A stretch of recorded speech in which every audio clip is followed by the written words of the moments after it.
Back at it here on the Kaufman Corner podcast with you as always, David Lesky from Inside the Crown. Les Norman, former Kansas City Royals outfielder, host of Breaking the Norm. I'm Soren Petro from Sports Radio 810 WHB as we talk about this glorious Royals baseball team. The struggles continue. Why can't they hit? Can anyone come up with a new way to say the Royals can't score? First pitch swinging. What is the approach that should be taken at the plate? Is Matt Quatraro starting to boil over? The team meeting. That was a complete waste of time. Is it time to sell? Jack Caglianone at least looks like he can play the outfield. How do you handle the roster right now to try to get something out of this team? We're breaking it all down right now on the Kaufman Corner podcast. You're listening to the Kaufman Corner podcast, the most in-depth analysis of the Kansas City Royals, breaking down the Royals like no one else can. Kaufman Corner is hosted by David Lesky, Les Norman, and Soren Petro. David Lesky is an accomplished author and the publisher of the Inside the Crown Royals baseball newsletter. Les Norman is a former Royals outfielder. He's the host of Breaking the Norm with Les Norman on Sports Radio 810 WHB, as well as the author of Teaching the Tools of Hitting. Soren is the award-winning afternoon drive host of the program on Sports Radio 810 WHB in Kansas City. Kaufman Corner is proudly brought to you by David Starnes Allstate Insurance, covering all the important things in your world. Home, business, life, and even the fun stuff as well. Motorcycle, boat, ATV, you name it, get with Dave and he'll have you covered. Give Dave and his crew a call at 816-781-7331. Visit them online or stop into any of their locations, including North Kansas City, Liberty, and Branson, Missouri. Don't put those insurance needs off any longer. Get with Dave today. He'll give you peace of mind for the things in your life most important to you. Now, here are your hosts, David Lesky, Les Norman, and Soren Petro.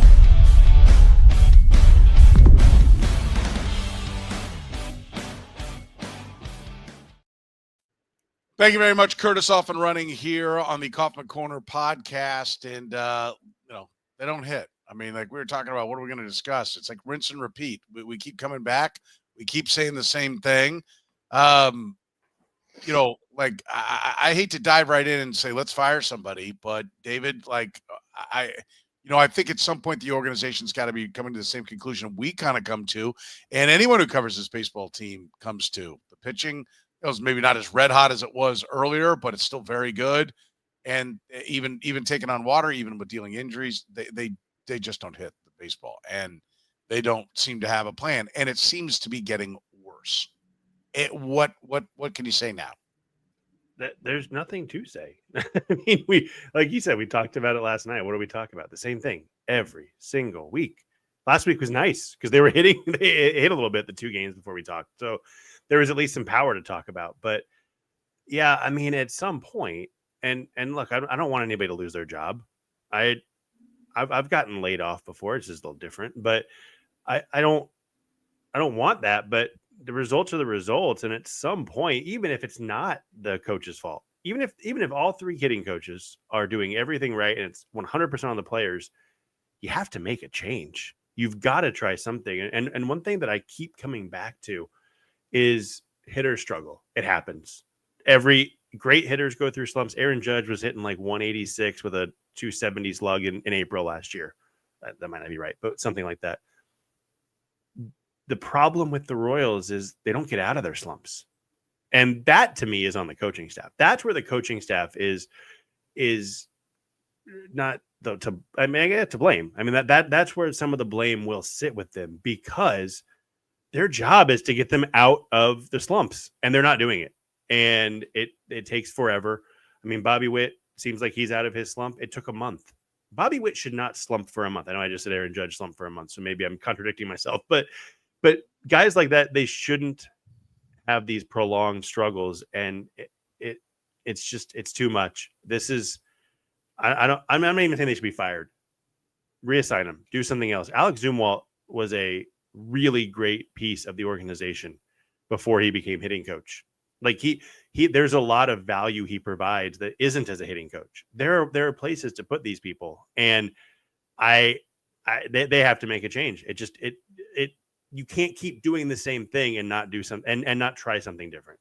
We talked about, are they just waiting for the break? Are they trying to give everything, less all the way up to the All-Star break and say, okay, this is a time where we have a chance to kind of put some new people in place. Everybody goes away and recharges, and we start fresh after that.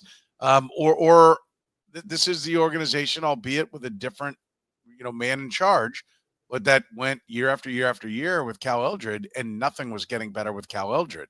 And it seems like that memory would be fresh in the mind of JJ Piccolo.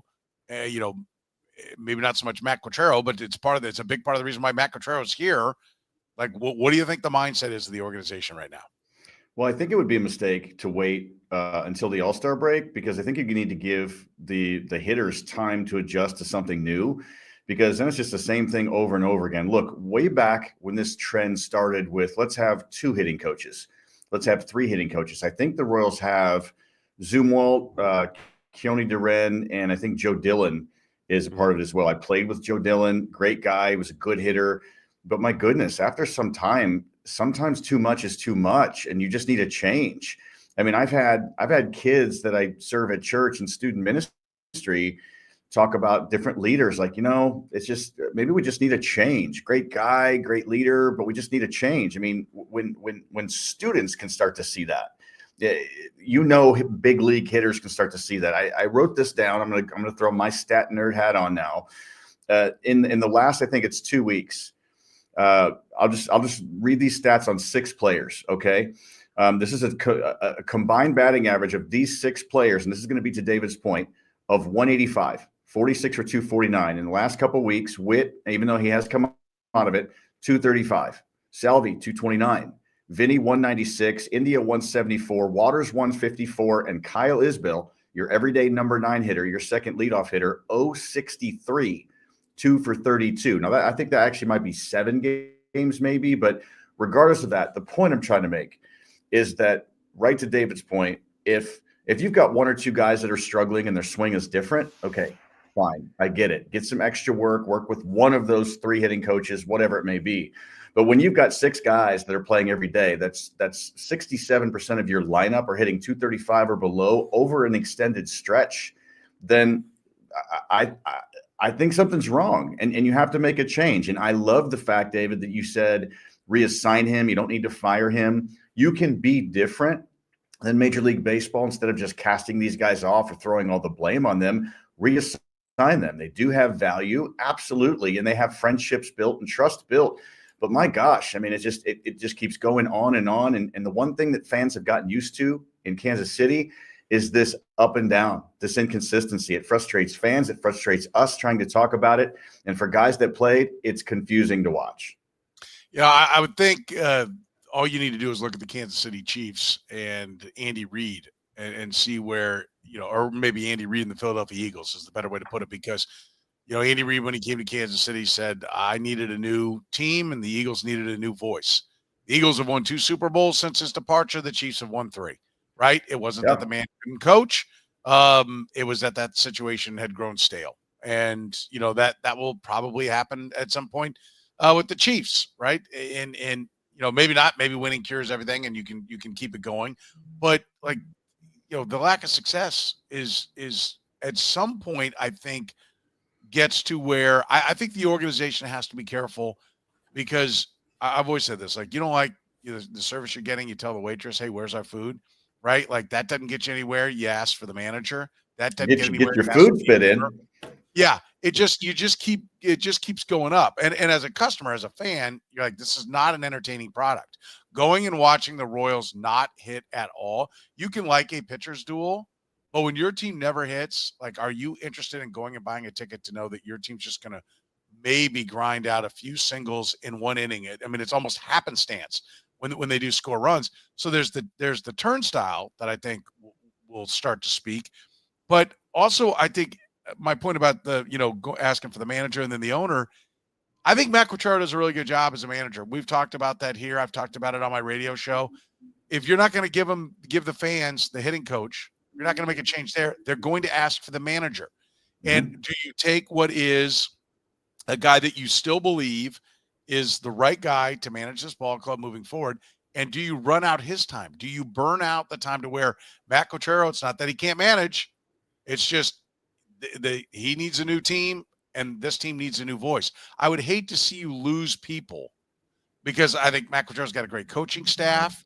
Do you blow everything up because you soured the entire environment because you wouldn't change the one thing that wasn't working, right? I think that's the fear, David, is that, this is ultimately just the fans are going to keep going up the ladder. And if you really want to be critical, then it gets to J.J. Sherman, then it gets to J.J. Picola, then to John Sherman, and people, voice their disapproval by not voting for taxes. Like it gets to be a bigger thing the longer you wait.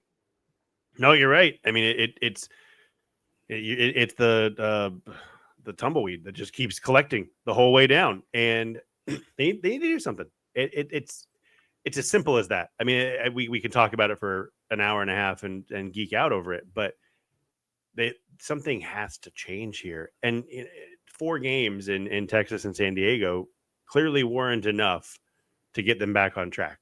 And I think we all hoped it was, right. Like, I don't think anybody believed it was, but I think we all hoped that it was when they hit some home runs, got some offense.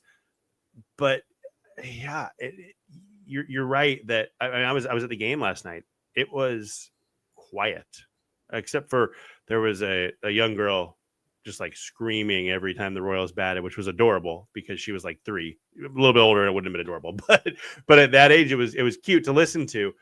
But other than her, it was just like you could hear the radio broadcast in the concourse at points. You shouldn't be able to hear the radio broadcast in the concourse. And that's what this offense is doing to people. And I don't know. The answer is probably, it's definitely way deeper than get a new hitting coach. But I think that at some point you have to start at the top and work your way down. And I still say, why are they not roster churning? Why are they not going and riding the hot hand? They did it with Drew Waters. It worked. They did it with John Rave. Hasn't worked. Joey Weimer's hitting right now. Make a flip, try something, because the reality is they're not out of the race. They're 4 games under and 3.5 out. And every single team in front of them, other than the Rays after today, they play. So if you can get this right, there's 82 games to go. I mean, they're not done, but they will be if they don't start to do something, because it's not going to happen with this group of players and coaches.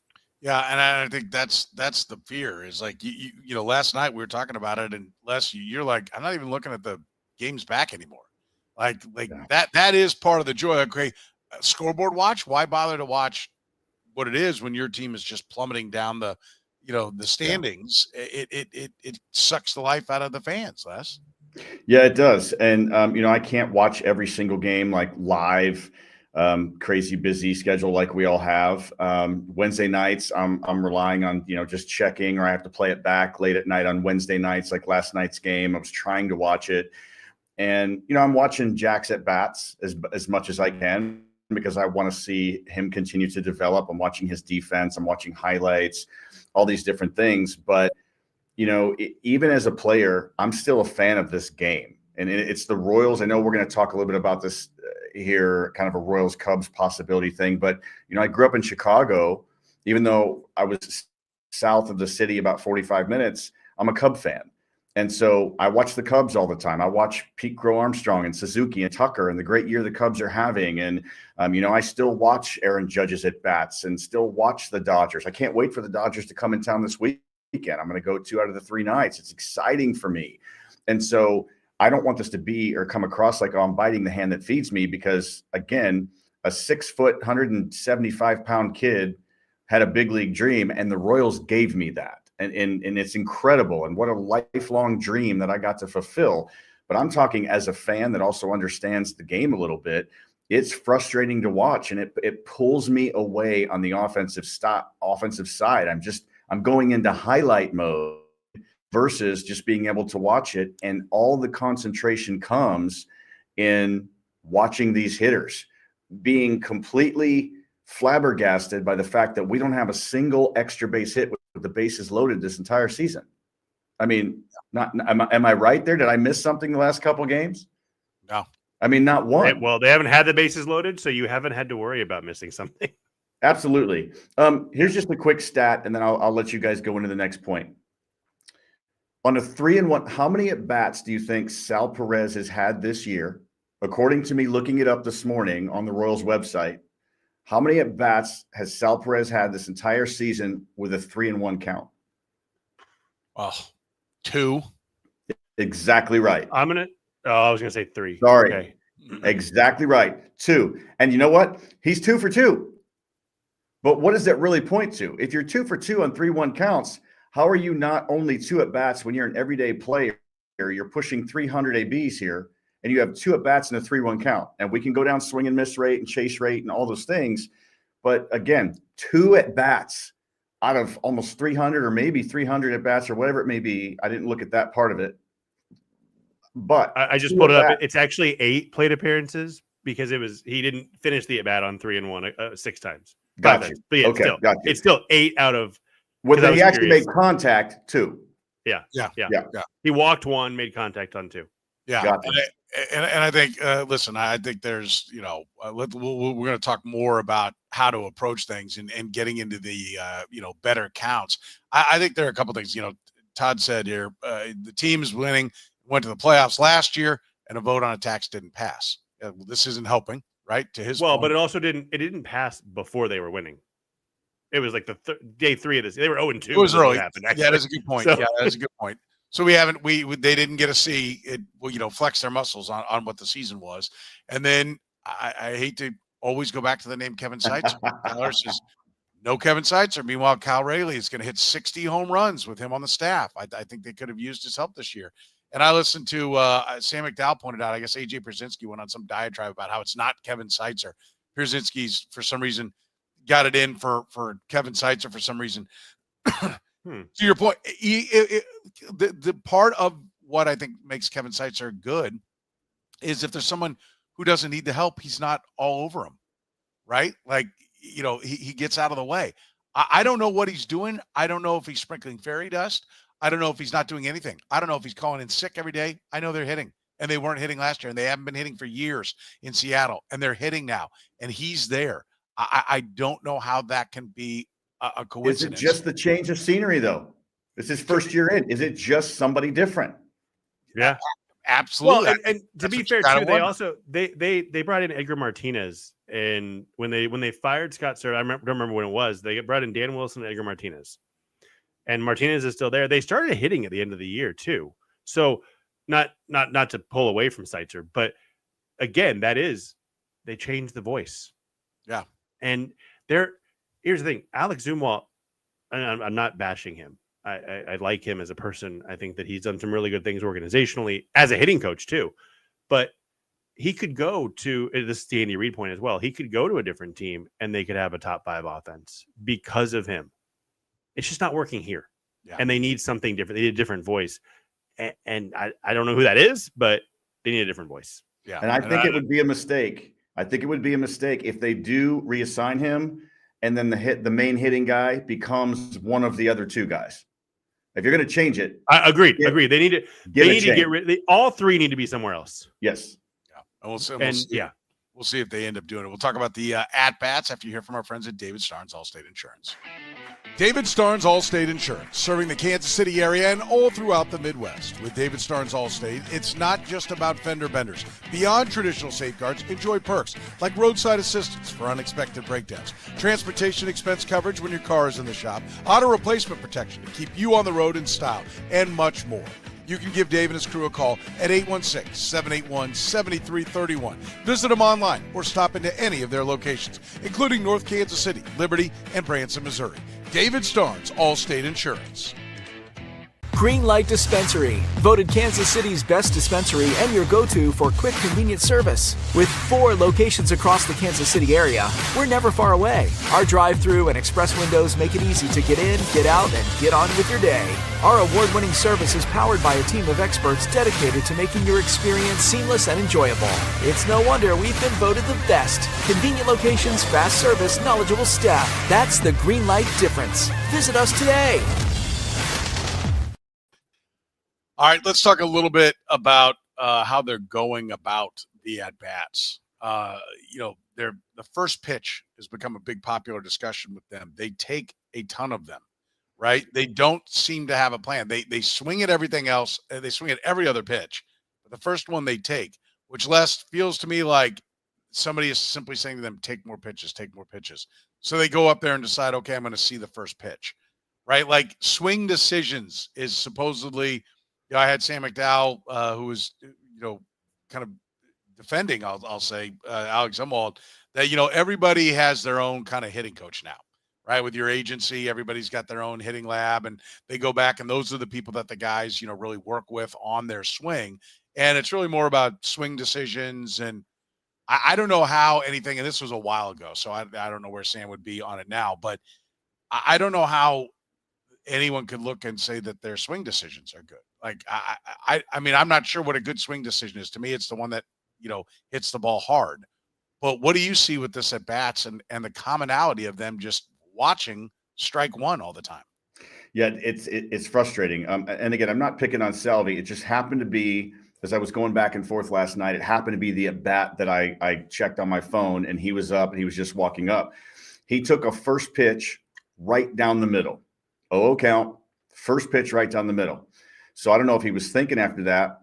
Second pitch, outside corner, maybe a slight bit elevated, but it's Salvi. He can hit any of that.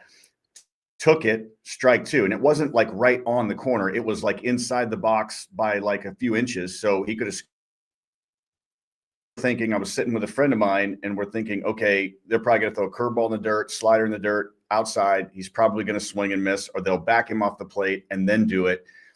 The guy, I think he threw a fastball, tried to throw it out of the zone, missed, and it was almost the exact same pitch as the 0-2 fastball in the zone, not in the corner, but in the zone. And Salvi swung and missed, and he blew a 96-mile-an-hour fastball by him, which is usually Salvi can handle that no problem.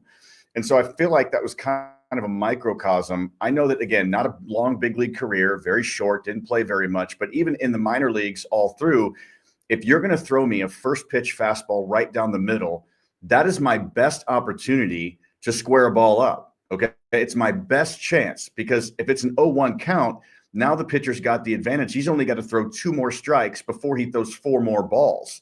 And even some of those strikes can be pitcher strikes that I can't handle very much. And so, look, the first pitch, I've hit in the minor leagues, I've hit home runs on the first pitch of a game, not because I was trying. I mean, I think in my career, I averaged maybe 10 home runs a season in full seasons. That's not very much. I was more of a leadoff 1-2 type hitter. But the point I'm trying to make is, why do you want to just get in your mind, well, I'm just going to take it. I'm going to take it. Sure, if you have confidence that you can still hit 0-1, okay, no problem. But this Royals offense is not good enough for that kind of approach. They can't handle that offensively, and we see it every single day with all the struggles in there. So I'll end the point with this, David, and then I'll hand off to you. There are 4 things that you need to pay attention to if you're going to swing at a first pitch. Okay, number 1, it should be a fastball. If there's a guy on third, less than 2 outs, and he hangs a curveball, okay, if you can just lift that into the outfield, if you're a good enough hitter, it's a sac fly, gets the run in, no problem. A hard sinker down and in, even if it's a strike, we see that once in a while, and then it's a ground out double play or the infield's drawn in. So number 1 needs to be a fastball. Number 2, it needs to be not just a strike, but a strike where you're looking. I looked at the inside corner because that's where my swing was most catered to, was an inside fastball that I could handle, turn on, get inside of it. So number 2, a strike that you're looking for that you can handle. Number 3, you have to be on time, because just because it's a fastball, and if it's there, if you're late getting your foot down or your head is drifting, you're either going to foul it off or you're going to pop up weakly. We see Michael Massey do this a lot. We see Isbell do this quite a bit. Jack has fallen into that a little bit as well. And then finally, if all those 3 things fall into place, then you have to be talented enough to square it up. Just be able to make good, solid contact. If you make an out, but you're hitting the ball hard, fantastic. Sorry, my light's going in and out. So if you hit it hard and make an out, no problem. That's part of the risk of baseball. But the idea, though, is that you have to be able to square it up. We're taking it, and we're losing the best opportunity to hit.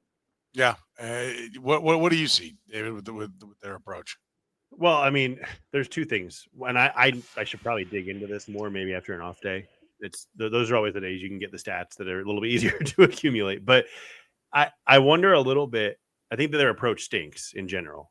But there's also some level of, are the hitters just not good enough? I mean, I'm looking right now at pitches in the heart of the plate. And if you don't know, Baseball Savant's got this little graph, and these are the pitches. They're not middle, but they are middle, but also right around that middle. The Royals have, what is it? The 6th lowest hard hit rate on pitches middle. They have the 4th lowest batting average. They have the 2nd lowest slugging percentage. So when they swing it, and those are batted balls. So when they swing at those, they're still not hitting them hard. I mean, they are generally not relative to the league. And so some of that is maybe these guys just aren't good enough, which goes against the Zumwalt point, honestly. But because, I mean, you can't turn chicken, into chicken salad generally. Some guys maybe are a little better at it, but so that's a big issue. And then I look at like the first pitch issue. Early in the year, they were taking everything. They led the league by like 2%, which is a huge number at that point. They're a little bit down. They're 3rd now in take percentage on the first pitch, behind Cincy and the Giants, and tied with Arizona, by the way, who have a pretty good offense. So that's interesting. I don't think that taking or swinging at the first pitch necessarily is good or bad. I think that it's all context driven. Like last night, for example, they swung at, well, I had it somewhere, 45% of first pitches, and they were 2 for 8. But if you look at the chart of where they were, they just didn't hit the pitch. I mean, they popped up, they grounded out weakly. Mm-hmm. It's not necessarily, I mean, it does go back. It's the whole point of why Vinny Pasquantino, when he came up, didn't want to say he was a disciplined hitter. He said he was he didn't want to say he was patient. He wanted to say he was disciplined. That's what it was. And because it's not about taking pitches. It's not about swinging at pitches. It's about swinging at the right pitches. Yes. And I think last night they swung at the right pitches. They did. I mean, at least on first pitch. I looked at that specifically in today's Inside the Crown, but they swung at the right pitches. They didn't do anything with them. Generally, there were a couple. Like Kyle Isbell swung at a curve on the outside corner. That's a bad pitch to swing at. But for the most part, they swung at the right pitches and did nothing with them. That's a player issue. That is not an approach issue. That is not a strategy issue. That's a player issue right there, and which is really concerning, because now you're coming at it and you go, okay, I don't think they have a good approach, because I don't. And when they do have the right approach, they don't do anything with it. How do you fix that? Yeah, I don't know the answer, and it might be as simple as you just got to turn the calendar. I mean, I've talked to, unless you might have some insight on this. I've talked to a couple players who they go, when I have a bad month, when the 30th or 31st changes to the 1st, it's like it's all over.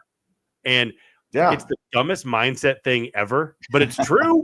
It's a little bit of like your career splits. I mean, guys probably now go and look on your career splits, and it's like, okay, that month is over. And by month, we check guys how they hit by month. And it's just like, okay, I can start fresh and hang some numbers now that, it's not just, yes, there is that mindset of going up and looking at a bad number every time you go to the plate on the scoreboard.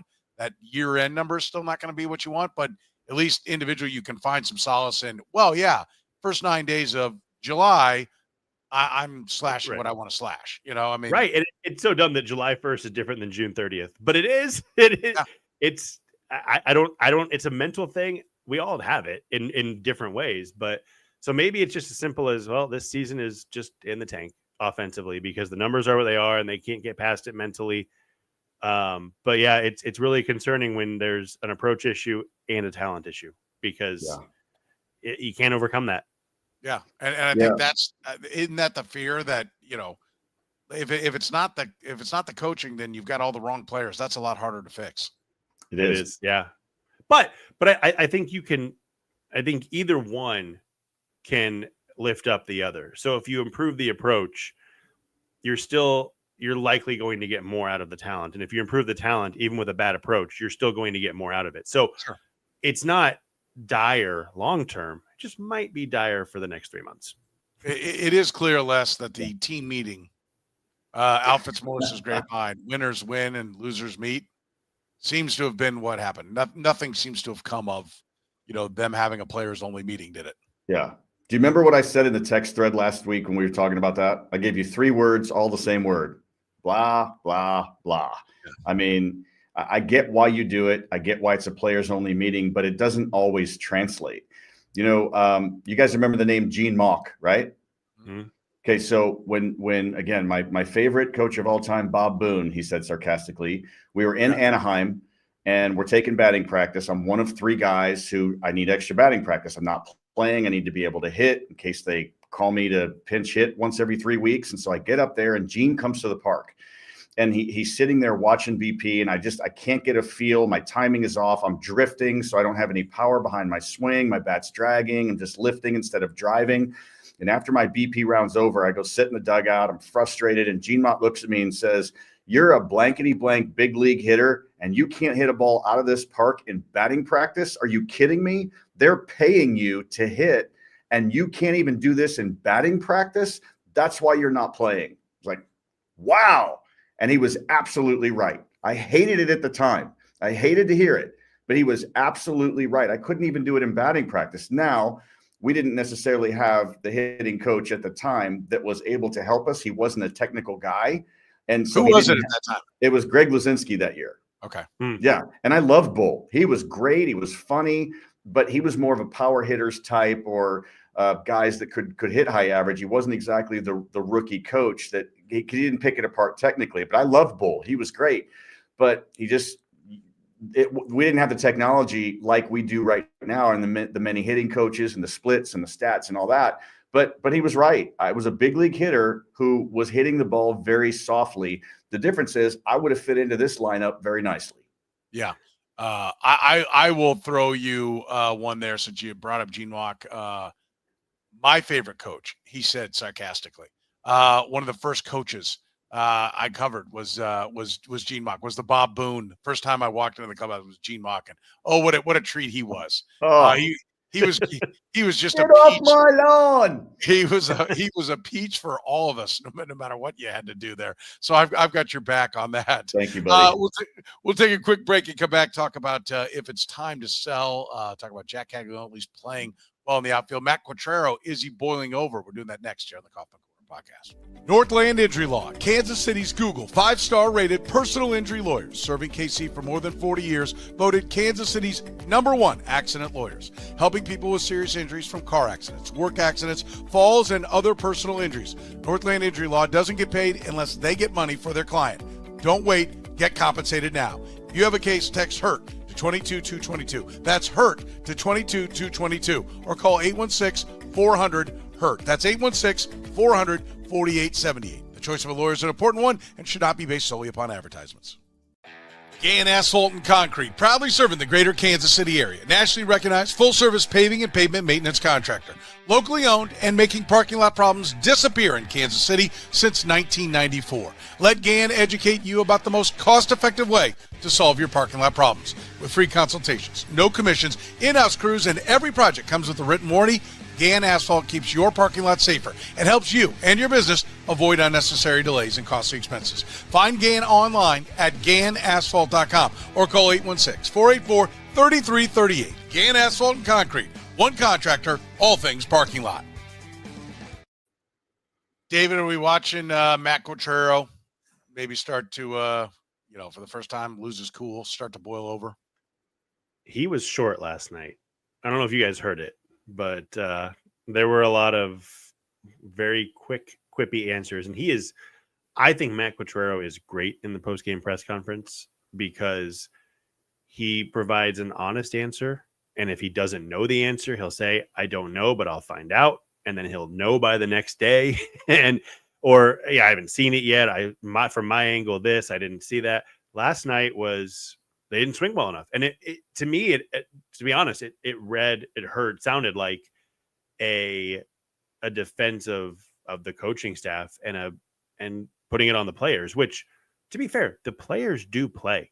I mean, we talk about the managerial decision. "Oh, I can't believe he pulled this guy." Well, Angel Zerpa didn't have to walk 2 guys, and I can't believe that they're playing this, hitting him 5th. Well, he didn't have to swing at every pitch at 3 feet outside. Like, the players are the ones who are doing the work. And it's what we just talked about, the approach versus the talent and all that. But it was very much like, hey, these guys are just not doing what they need to be doing. And it hurt. It sounded to me like a frustration with the players and the situation, and not the media, which is good because you don't want to get frustrated with the media as a coach. You might but do it on your own time because it looks really bad when you get frustrated in public. But I do think that there is a little bit of throwing his hands in the air of, this is ridiculous. I don't know what I'm sick of it. And that's what I heard last night. Yeah. Or is it just him going to the whip? Wes, is this the first time? We've tried loving, we've tried, caring, we've tried explaining, and now this is the last approach. Let's go ahead and see if going to the whip here gets them going. Well, we don't know what goes on behind the scenes, but I think that over time, Matt Quatraro has shown enough calm with the media. I mean, to be able to get after every single game when you're frustrated and have the attitude that he's had, points to his patience, his character, his calm, his managerial style, which I think is fantastic. I love Q in this role. I really do. The problem is that eventually you're gonna, well, a snap for one manager might be different for Q. This is kind of a low-level snap, but if you wait this long to hold your hitters accountable, then when you do finally have a little bit of maybe a gruff post-game press conference, it stands out just a little bit. But regardless of that, it's time that the hitters be held accountable. And we know that they know it. There's not any prima donnas in this lineup. There's not that kind of arrogance running around. I think we see that. It's a good clubhouse. However, you still need to be accountable to do your job. And a team meeting, players only, that's not going to cut it. Again, we go back to the very first point of the podcast today, that it's guys that are doing it over and over again. So he's had their back constantly. Matt Quatraro deserves a snap. He deserves to be gruff a little bit with his players. And he's saying it in a way that he's not throwing his players under the bus. That's not his guy either, but it's time.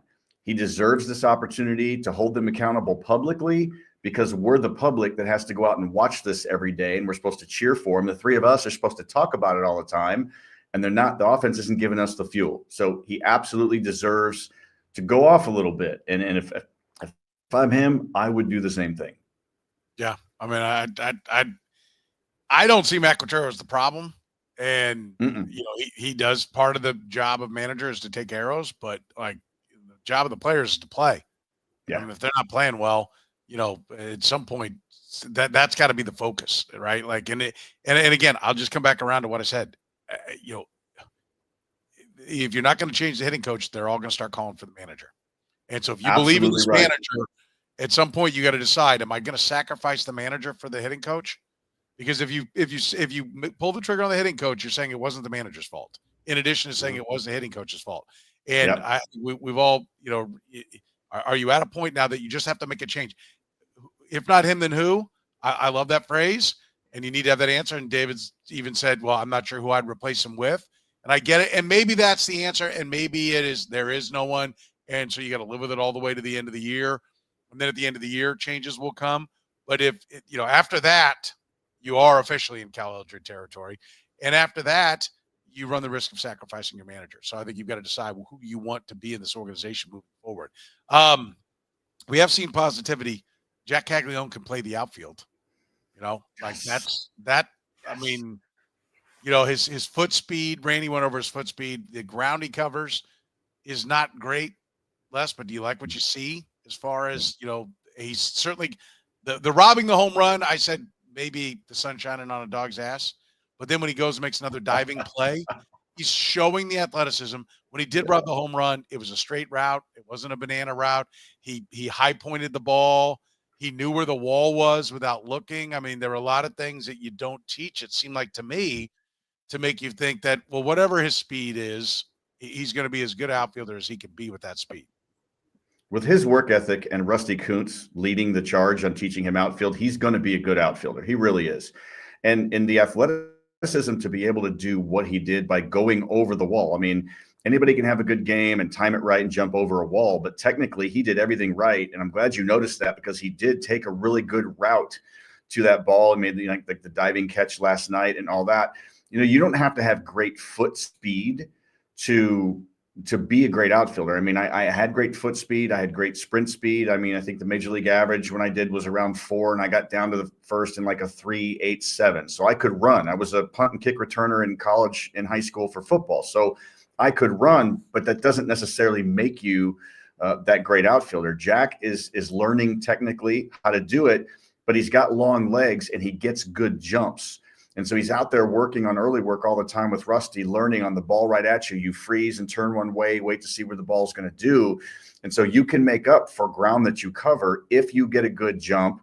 And it's going to be up to the Royals coaching staff to be able to position him correctly as he learns what hitters' tendencies are, how a pitcher is going to pitch. I mean, it's tough to play outfield behind Seth Lugo because he throws 9 or 10 different pitches that do different things.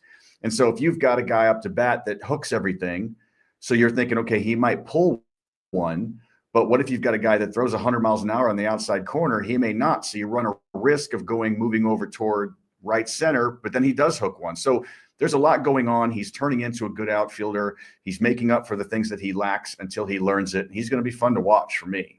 Yeah. I don't love 250 plus pounds diving. It's just more. It's just it's neither does Trevor Vance. It's simple physics, Yeah, it's simple physics. More weight equals more force on him pounding down to the ground when he does it. But man, he even looked good diving, David. I mean, lot to like there. I do think 250 at 6'5" is different than 250 at 6'1". So there is it's spread out a little better at least, yeah. Which so there's that. But yeah, the thing about Caglianone that I've been really impressed with, both offensively and defensively, is he seems very both instinctual and quick to adjust. Like I think about this is not to the defense point, but there was one game last week or maybe it was 2 weeks ago where he got a curve in the dirt and looked horrible on it. And I think I may have mentioned this. He got 6 more that game. Didn't swing at a single one. It was like, okay, I made that mistake once and I will not make it again. Yeah. And defensively, he played a ball in the corner. I think it was in Texas, or it might have been back at home. I can't remember. Really poorly. It led to I don't know if it led to an extra base, but he played it poorly.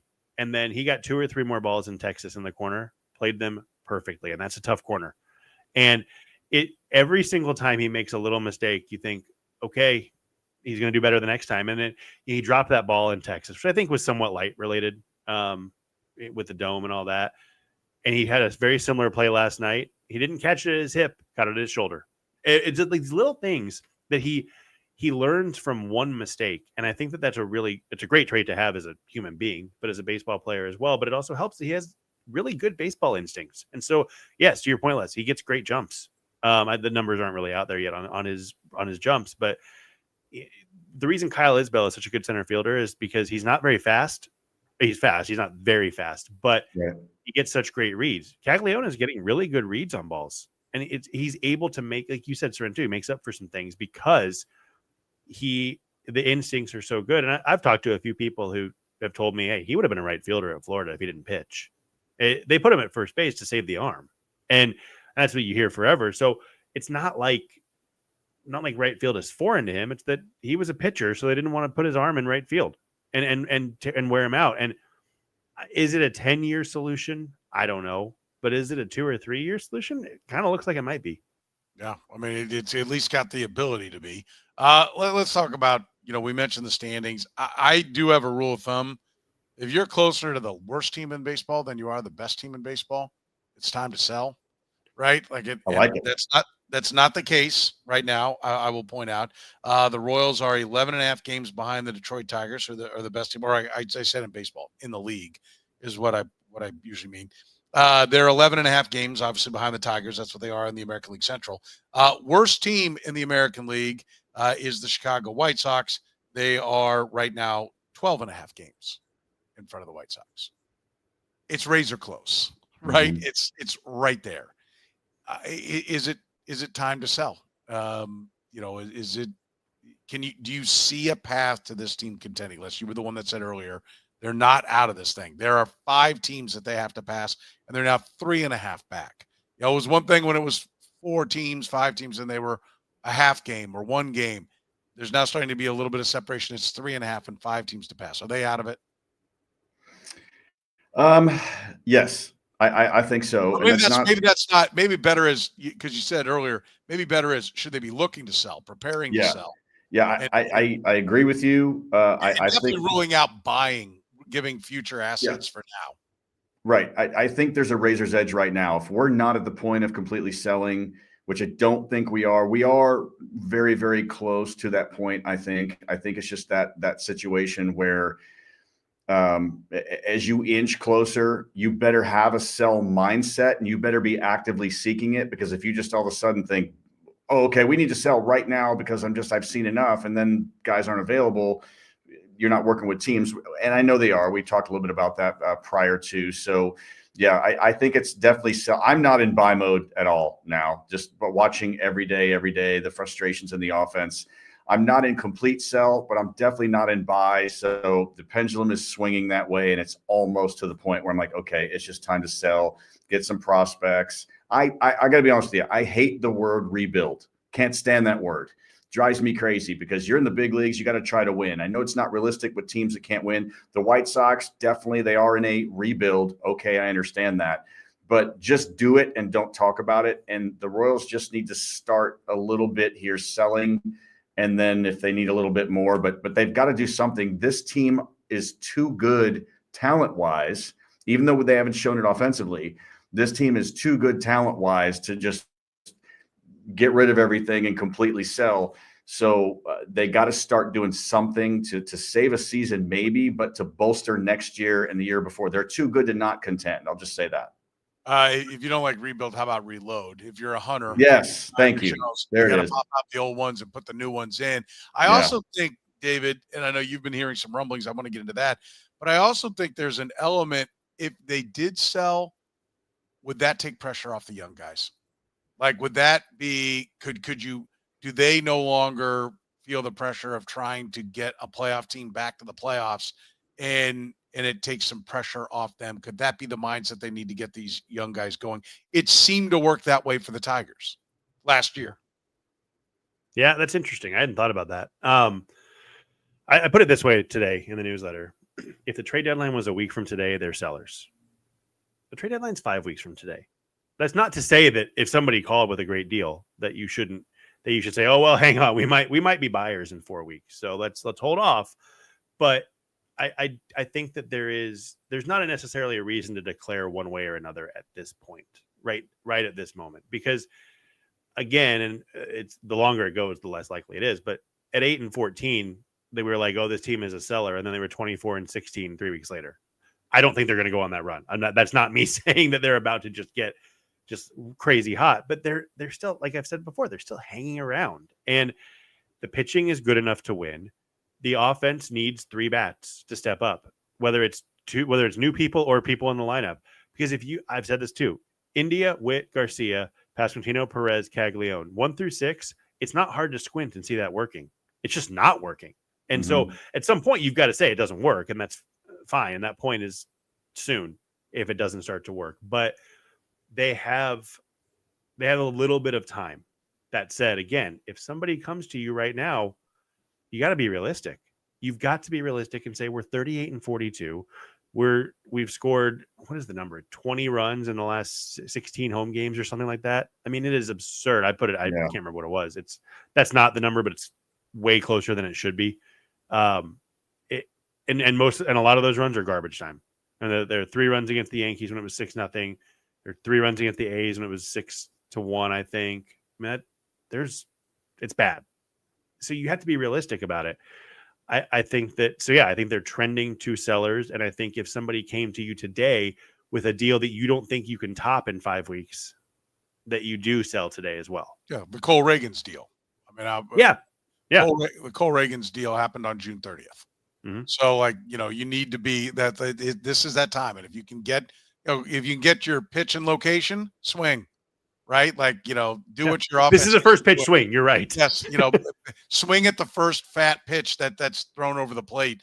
I don't think will be a bad idea. You or Lugo was being discussed though, right? Yeah. So this is actually really interesting, and this is total rumor, and I haven't confirmed anything, but I heard from 2 different people. Well, the first thing was the Cubs are close to a deal. That's what I hear for a starting pitcher. One person said it's Lugo. Another person said they think it might be Lugo. Now, they may have had the same source, but they don't know each other, which I think is really interesting. That you get it from two different places. They may, like I said, the middleman might have been the same person who I don't know, but they are very clearly willing to trade Seth Lugo, I think. And will they? I don't know, because you shouldn't just trade a trade. There's value in keeping Lugo. He can sign a qualifying offer if you offer that. So you've got to beat a comp pick basically for him. He could also sign an extension. But the other thing about that, he could re-sign with you if you trade him. Doesn't happen often, obviously. That makes it much more difficult. It did with the Tigers situation. It did with the Tigers, yeah. And I don't know. I think he could go, and I think he could go sooner than later. I don't know if, again, he's the guy that you take that first pitch fastball and you swing at it if the deal is there. I don't know what that deal is. Is it Owen Casey? I don't know. Is that enough? Owen Casey and another piece. Is that enough? I don't know. I'd have to think a little harder about that. But, it sounds like there are at least conversations being had, which is all you can ask for. You don't. The thing that bothered me about the Dayton Moore era was he took calls, never made calls. I don't think JJ is that way. And then never. Dayton Moore made calls. But JJ is proactive. He makes calls. He certainly takes the calls. vibe he put out there. To your point, I will underscore. It was frustrating to always hear. Well, we're always willing to answer the phone, but are you willing to dial it? Maybe pick it up. Be the guy to build it. Yeah, and I don't think that this front office is as what's the word I'm looking for? Not whatever. They're more proactive. They're less reactive, I think. So I do think that there is a potential deal out there, and I think that if you're a Royals fan, you've got to be prepared to log on to your social media outlet of choice and see, oh, they just made a trade. It could happen any day, or it might not happen for 5 weeks, or it might not happen at all. But there are rumors out there, at least. Well, that's the thing that, with the extra wild card, it does keep more teams in it, right? Like, we're only 3.5 games behind a playoff spot. Why would we sell? If you follow baseball a little bit closer, you'd be like, yeah, but there are 5 teams we got to pass. The idea that we'll get hot enough to make up 3.5, and all 5 of those teams, none of them will get hot. Probably 2 of them will get hot, 3 of them. And you'll still be, okay, you'll get hot. You'll go by 2 of them, and you're still looking up by 2.5 games at somebody who was just as hot as you. Okay, we get that part. But it does get the extra wild card is now given general managers a reason to not sell, right? To point to it. And maybe even it's not just a reason, it's force them at times to not sell, because can you go to your clubhouse and say, we're out of it, that we're making this move? Do you harm the overall culture of your ball club? You want to make sure you don't do that for a trade that's might make you a little bit better. But I will say this: the Royals, it's resource, resource allocation. They have to get the most out of their resources. And if at the end of the year you don't make the playoffs, the reaction is going to be the same from the fan base in the offseason, whether you didn't sell or did sell. If you did sell and you can point to some new resources, some new players that you didn't have, that helps you tell a better story going into next year as an organization. You feel better. Like, I do think the most critical thing is still for the Royals to acknowledge whether or not they really can get there. And right now, and David's right, we're 5 weeks away. But right now, there is nothing that says that they can get there. There is no evidence whatsoever other than they can beat the Rockies, and they can beat and even the last time they played the White Sox, they lost 2 out of 3. But there's no evidence on this year. There's no reason to be looking in the mirror and being like, we can do it. Yeah, I mean, they can't beat the A's either. You can throw them into the hat. The A's actually looked really good against the Royals as well. And they've got a lot of young guys that are doing a good job out there, considering, what they have is lack of experience. And so I think you bring up a good culture point, is that you can harm a culture and harm the front office to clubhouse relationship when you do this too early. And I agree that the extra wild card adds a lot of intrigue. It throws a little bit of chess, the end of a chess match when it's so evenly matched. You can throw that in there, that you also get to the point where, we want to make a move, we want to win, but we don't want to make the wrong move. And so the whole, well, we're going to go ahead and sell and we're just going to get prospects. That's a throw in the towel mentality. So you can get a prospect, but you also need somebody, like you said, a player that can impact and help you out right now, or at least create the illusion that we're trying to get a player that can help you right now. So this is kind of a precarious position that the Royals are in right now in this almost seller's time period, that you have to get this right. I've heard you both say this, and I'm going to jump on the bandwagon now. They've got to get this right over the next 7 days to 35 days, these 1 week to 5 weeks. They got to be able to figure this out. And you don't want to crush the culture of your clubhouse, because then that sticks in the mind of guys like a Vinny or other young players like a Michael Garcia and his agents, that like, I can't wait to get out of here. I'm going to get out of here the first opportunity, no matter what the Royals offer me. Don't sign it. Create that another illusion that we're interested, but we're just waiting for the Yankees. We're waiting for the Dodgers. We're waiting for these high market good teams that can afford better players. And so, yeah, it's pretty. I hope I answered your question. I mean, I think it's really touch and go right now, but you can harm a culture if you're not careful. So you really have to be wise. I want to see JJ Piccolo be the Brad Pitt character in Moneyball, where he's yelling at his administrative assistant, get Shapiro on the phone, get somebody on the phone, get them on the other line. Let's go back and forth. Let's do this. That would be a fun conversation to sit in that office. I would love it. Yeah. Well, I think we all want to be clear. No one's saying you have to make it. We don't make a trade for trade's sake. Absolutely. But you should be working to construct. Yeah. Yeah. The other thing you think about, and this is why we're not paid this much money, and they are. There's a Bobby Witt Jr. thing looming. He signed a long-term deal, but I think you've got to convince him by the end of 2028 to sign a long-term deal, another long-term deal, because he can opt out after 2030, which means the best time to trade him is after 2028. If he's going to opt out, you got to have that conversation with him and say, okay, we're going to rip up this deal and give you another 10 years and $450 million at that point. And they have 3 seasons to make that after this season. So if they're going to sell big, they've got to get it right, or else they're going to lose Bobby after 2028, probably, or 29, whenever that is. And so that's something else looming. Superstars don't come around all the time. There are not, and there are stars, but there are not superstars, and they can't let Bobby Witt Jr. leave. And if they don't figure this out, and I'm not saying they won't, they might, they very well could. They convince him to sign based on what they were doing. So I don't think, I'm not sitting here saying he's going to be gone, but they've got to make sure they get it right, or else there's a good chance he is gone. And I don't think they can afford to lose him. He's the guy you have to spend whatever it takes to keep for his career, or at least till the twilight of his career. If you don't think that Bobby Witt Jr.'s dad and agent are in his ear quite often about the state of this team, then you're not understanding how this game works. Yeah, absolutely.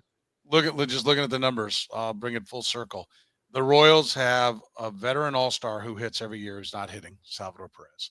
They have a MVP candidate last year who's not hitting as well, but Bobby Witt Jr.'s power is down. They have a guy who always gets on base that they acquired in a trade who's now not getting on base, in Jonathan India. They have a really big prospect that was raking, who came to the club and now can't hit, in Jack Caglianone.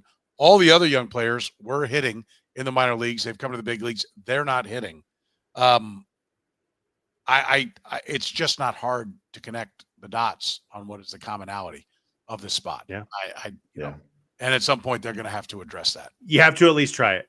Yeah. If it doesn't work, then you go to the next. You start at the top and then you go down the list. That's right. That's right.